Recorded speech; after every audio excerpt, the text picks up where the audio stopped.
Magandang umaga po, Ma'am DJ Chacha at Manong Ted.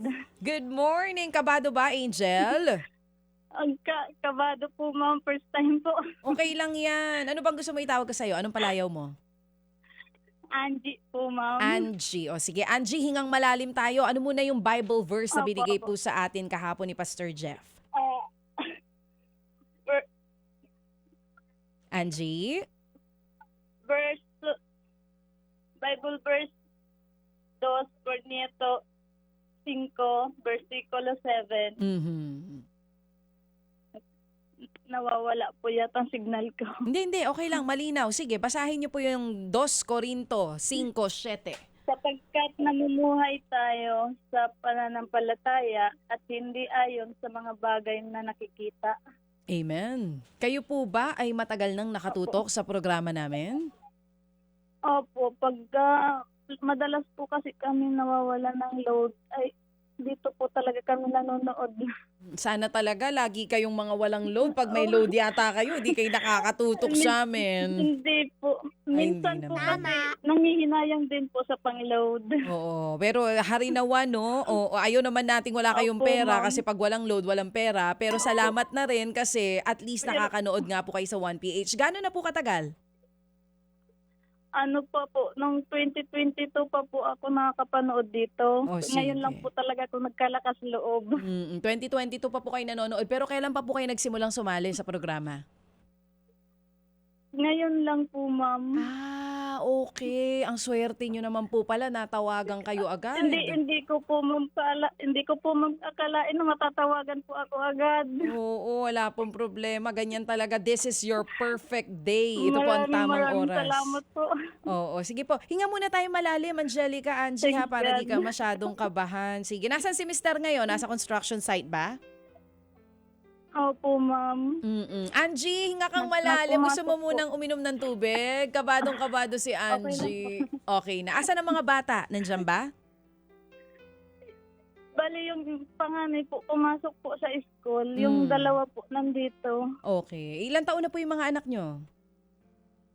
Yung panganay ko po is 16 years old, yung pangalawa ay 2-year-old at yung bunso po ay 4 months. Isa pa lang po ang nag-aaral. Kayo po ba talaga ay tubong Romblon? Taga dyan po kayo?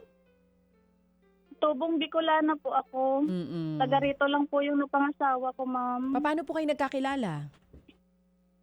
Sa Laguna po. Ba? Doon po Oo. ako nagtatrabaho dati. Ano Doon pong- din siya. Ano pong trabaho nyo dati dito sa Laguna?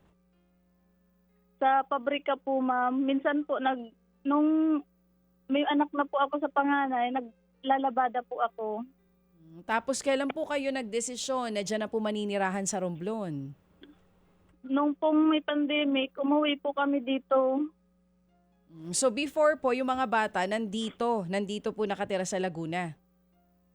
Hindi po kasama po namin dito. Hindi po, noong pong nandito kayo, hindi po ba nung pandemic lang po kayo pumunta dyan sa Romblon? Yung anak nyo po, sabi nyo 16 years old na yung panganay? Opo, ma'am. So kasama nyo po yung bata dito sa Laguna noon at dinala nyo po dyan yung panganay nung time ng pandemic, Opo. ganun po? Oo. Opo, ma'am. O sige po. At ito nga, ngayon nga, ikaw pong nagbabantay dito sa dalawang anak mo. Bata pa yung dalawa, isang 2 years old at 4 months. Opo.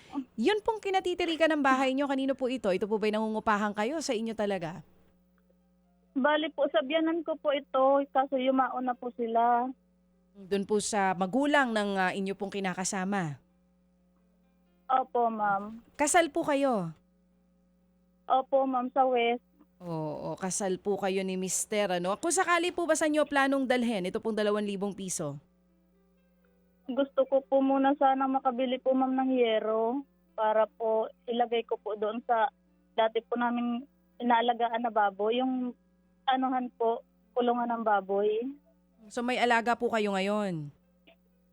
Opo, pinaalaga po kami nung kapatid kong nasa Laguna. Hatian po ang labas. Okay. Sa tubo. Ilan pong inaalagaan yung baboy sa ngayon?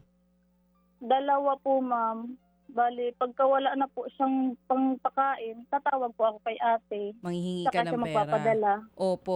So 2 baboy po ang inaalagaan ninyo. Mga ilang buwan pa po ito bago po maibenta? 3 buwan po. Usually po, dyan sa inyo, magkanong bentahan ng isang baboy? Ano po, yung bili po namin ngayon is 4,500. Sabi po, magtataas daw po. 4,500 ang bilihan. Pero magkano po ang puhunan ninyo? Ano po, nung pininta ko po, kasi sabi po nila, nakakaubos daw po ang isang baboy ng 3 sakong feeds, yung pangkakain. Mm-mm. Bali, ang puhunan po doon sa 2 baboy bago ibenta is nasa, ano po, nasa 20 ba yun? 20,000 pesos? Opo. Ha? Ang puhunan. Magkano pakikitain mo doon kung gano'n ang puhunan? Ayun nga po minsan po mababa po ang bilihan ng buhay na baboy. Nagtsatsaga lang po sa kahit 1,000, 2,000 tubo, ganon. So aalagaan nyo po ng matagal 3 buwan, tas ang kikitain nyo 1,000 piso na lang po? Opo, nagtsatsaga na lang po kaysa po wala. Tapos naghahati pa kayo ng ate mo. Opo. So nitong nakaraan, kailan po kayo huling nakapagbenta ng baboy? Anong buwan po yan? Ano pa po, nung last year pa po, kasi tumigil po kami nitong nakaraan, gawa ng baba na po ng bintahan. Luging-lugi na. Oh, so last na bentahan ninyo nung nakaraang taon, magkano ang kinita ninyo? Ano lang po, nasa 1,300 po yata yun. 2 baboy na. 1,300, 2 baboy na, tas ilang buwan nyo po inalagaan yon? 3 buwan po. Naku po, oo. Ito nga sana pantulong kasi si Mr. ay construction worker. Kaya din po pala siya habal-habal Opo. driver. Sa mga panahon po na medyo hirap kayo financially, sino ang tumutulong po sa inyo? Sino ang tumutulong sa inyo ni Mr.? Minsan po, yung mga kapatid ko, pinapadala nila ako ng 300, 500, ganyan. Pero hindi naman po lagi-lagi. Oh, paano po kaya yun, Miss Angie? Kasi gusto nyo yung 2,000, ipampapatayo po ng yero, bibili ng yero para sa bubong ng mga alaga nyong baboy. Eh kung ganun lang ang kita, Opo. hindi ba sayang po yung bubong na gagawin? Hindi po ba sayang yun? Nabasa ko naman po sa ordinansa ngayon ng Odyongan is itataas po nila yung presyo ng baboy na buhay ngayon. O ito, manghingi tayo ng advice kay Manong Ted. Kasi baby boy, Opo. yung 2,000 para daw dun sa bubong ng kanyang mga alagang baboy. Pero kung titigil na rin siya sa pag-aalaga dahil nga bumaba ang bentahan, paano kaya yun? Sa Odyongan ka pala, nakatira Opo, mismo sa Manong Ted. Odyongan. Oo, dyan din kasi dumadaan yung barko, no? Nandyan din yung pantalan sa Odyongan, di ba? Angelica? Opo, mayroong pier po dito. Meron Opo, diyang Manong pier. Ted.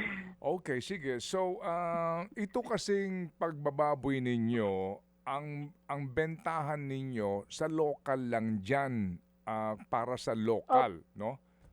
Tama? Opo. Dito lang po sa palengke lang din. Kaya nga. Kasi ano yan anong klaseng baboy yan? Taga anong distrito? Sorry. Iba yung anong distrito. Anong klaseng baboy yan? Native o yung mga kulay puti? Hyper po, Manong Ted. Okay, sige, ganito muna. Kung gagawin mo yung bubong ng baboy, yung baboyan ninyo sa bubong lang, meron kang kasosyo dyan, no, ate mo, di ba? Opo. Magkano hatian nyo sa puhunan? Hindi po, sa kanya po lahat ng puhunan, kami lang po yung nag-aalaga. Okay, sige. Gusto mo magmanukan? Ang manukan dyan malabo din, mahina din. Marami na po nag-aalaga dito ng manukan. Okay. Ahas kaya? Hindi. Pinatatawa ko lang kayo. Oo, kinakabahan kasi. Kinakabahan eh. Ano pa? Kasi kung sa baboyan, walang problema. May 2,000 ka, pambili mo ng yero. Ano pa ang pwede mong maging negosyo dyan o maging hanap buhay ko sa kasakali, Angelica? Ayun lang po talaga, Manong Ted, kasi po medyo mataas po yung lugar namin dito, medyo bundok po. Hindi rin po pwede magtindahan. Oo nga, hindi pwede kasi nga walang mga kasama, Hindi rin pwede tao. malayo kayo sa komunidad. Okay? So, sulong bahay lang po kami dito. Naintindihan ko. Yung mga anak mo lahat nag-aaral, ano? Yung isa lang po. Yung 17 years old lang. Opo. Ang laki ng agwat, ano? Yung isa, 2 2. at saka 4 months Oo. lang ito. Okay, sige. So, Family planning po. oo nga. Sige, so okay lang ako sa 2,000, walang problema yan, pagkakaloob namin sa'yo.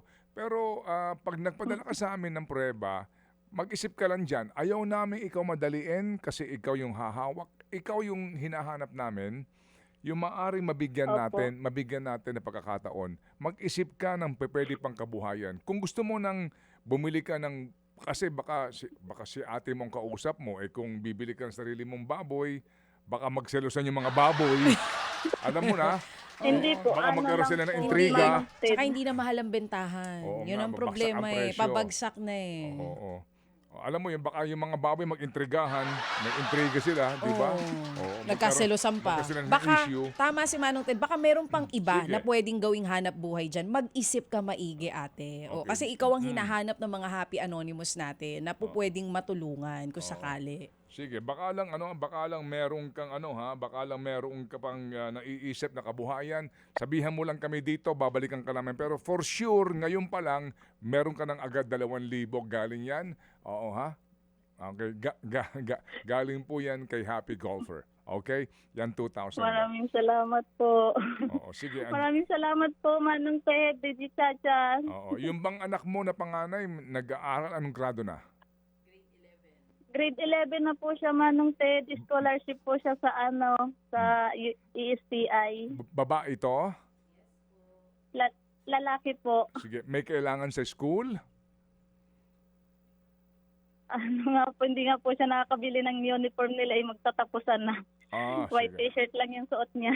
Sige, okay. Mahihiyain tong batang ito. Ganito, doblehin na namin ito. Yung 2,000, ibili mo ng gamit ng bata. Ay, salamat po. Salamat po, Manong Ted. Okay? Oo. Ibili mo ng gamit yung anak mo sa school. Kahit na, okay. Sige, ganito. Gawin na nating 6,000 ito. Alright? Salamat po. Sige, Opo. dyan tayo muna ha. Ibibili ko din po ng diaper yung mga bata, yung dalawa Okay, ko. sige. Dyan tayo muna kasi alas 10 na at makikipag-ugnayan kami sa iyo ulit. Okay? Ha? Sige. Angelica, Opo, salamat ha. po. Thank you. Mga kapatid, brothers and sisters, saan ka pa? Dito na tayo sa totoo. Dito na tayo sa True FM. Mga kapatid, mag-subscribe and follow po kayo sa social media accounts ng True Network PH. Yan po kami. Hanapin nyo lang True Network PH, Facebook, Instagram, YouTube, TikTok, and podcast.